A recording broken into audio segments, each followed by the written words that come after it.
And then on to game number 3, Calgary at Nashville. Game time, 8 o'clock Eastern time. And, Calgary really doesn't have much to play for right now. They're locked. Except to lock up the Pacific Division officially. Other than that, and that's a foregone conclusion, other than that, not a lot to play for. They can't really catch the Colorado, and they don't have to worry about anybody biting them from behind. So they're in a good spot going into the postseason. And I guess now, if you're Daryl Sutter, you just have to say, okay, we need to keep these guys mentally strong. And that's sometimes that's a tough position for a coach to be in with nothing to play for. I mean, at least Calgary still, or at least Colorado still has to battle Florida for the top spot in the NHL, if that means something to them. For Nashville, they're securely in the postseason, but of course that they're fighting with the Dallas Stars for that wild card spot. Let's take a look at the number tonight. Calgary, there's a definitive opinion on this game, guys. Calgary minus $1.35, 6 over minus 20. No movement on the side, but the public seems to like the over, and we've seen it be bet up from minus $1.15 to 6 over minus $1.20. Goaltending tonight, Dan Vladar will get the start for Calgary. Jussi Saros for Nashville. You have to give the Flames some credit. They took out a Blackhawks team last night when they could have easily have been in a look-ahead spot with Nashville on the horizon.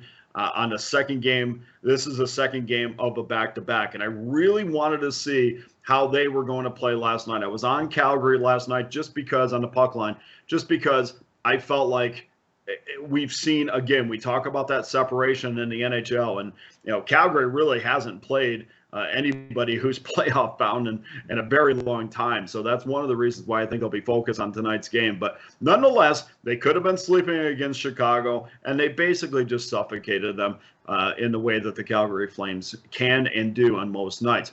I'm a big fan of Daryl Sutter. I've said it before in previous videos. He's led his team to a perfect mindset. I think they're in a perfect space going into the postseason. They have nothing to play for, but we still saw them play a very structured defensive hockey game and beat a team that they should have beat. And sometimes, people say, well, I mean, that's easy. They should beat this team. But mentally, which is such a huge part of not only the game, but handicapping the game, sometimes you just don't get that. That's why we've seen Arizona beat Colorado this year. These are all professional hockey players, and anybody can beat anybody on a given night if you're not mentally strong. You can't say that about Calgary. The recent form has seen a plethora of games against non-playoff teams. Some resulted in losses, as was the case with the Vegas Golden Knights, who crushed them in their own barn recently. But I've heard of some of my friends who covered the team talk about not trusting this team against the better teams. But I think tonight,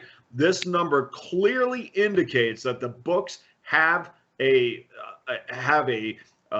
side in this. They have a they're clearly on Calgary's side. I don't know why I'm losing not finding the number, but they clearly have a choice in this game. Jacob Markstrom started the game last night for the Hawks against the Hawks, and Dan Vladar will get the start tonight, making this number to me a little bit even more peculiar. I didn't think they were going to be this big of a favorite, but they are. And the fact is that if you look at Vladar and his numbers and you think, wow, they're not so great, and they're not compared to Jacob Markstrom for sure, but I think he's been a lot better than his numbers would indicate. So this doesn't really scare me off this side at all. So tonight's official selection on this game, I think the books are really begging you to take Nashville as that home dog. We're not going to fall for that. I think Calgary is clearly the better team, and they're going to use this game to wipe the Vegas Golden Knights' bad taste out of their mouth completely.